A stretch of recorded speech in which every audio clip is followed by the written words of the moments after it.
Le Point Bourse vous est présenté par Bourse Direct.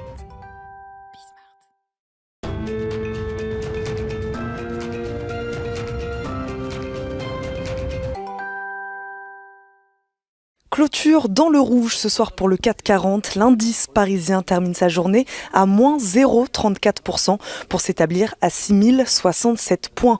La pandémie a continué de susciter les craintes en Europe, notamment dans les pays les plus en retard sur la vaccination.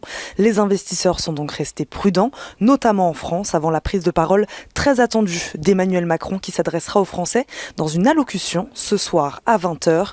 Il devrait annoncer de nouvelles mesures de restriction alors que près de 90% des lits de réanimation sont actuellement occupés dans le pays.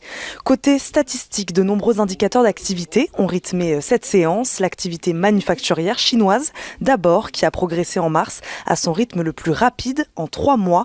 L'indice PMI a grimpé à 51,9 points contre 50,6 en février. En France, les prix à la consommation augmentent de 1,1% sur un an en mars 2021, selon l'estimation provisoire de l'INSEE. Toujours en France, les dépenses de consommation des ménages sont restées stables en février par rapport à janvier. Le plus attendu était bien sûr l'estimation préliminaire de l'inflation dans la zone euro et elle poursuit sa hausse à 1,3% en mars sur un an, selon Eurostat. Enfin, le cabinet des ressources humaines ADP a dévoilé cet après-midi les résultats de son enquête sur l'emploi dans le secteur privé américain. 517 000 emplois ont été créés en mars, dépassant l'estimation moyenne des économistes. C'est le triple des 176 000 créations du mois de février. Les investisseurs attendent maintenant les chiffres officiels des créations d'emplois qui seront publiés vendredi par le département du travail avec le taux de chômage. Sur le plan politique, le président américain Joe Biden s'est exprimé cet après-midi. Il a présenté les détails de son plan d'infrastructure de 3 000 milliards de dollars.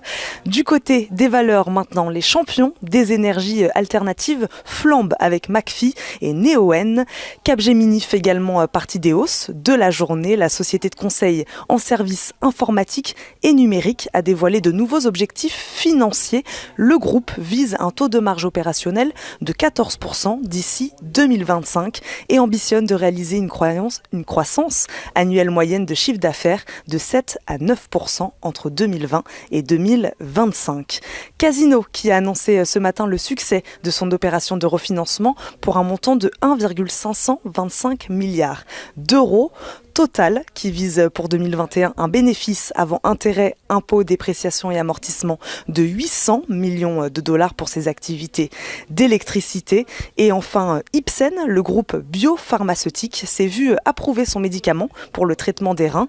Cette décision permettra l'accès au marché de cette indication dans les 27 États de l'Union européenne.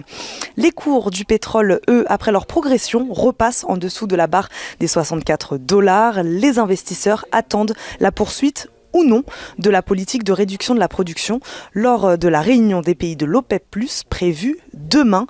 Demain également, les investisseurs s'intéresseront aux ventes au détail en Allemagne.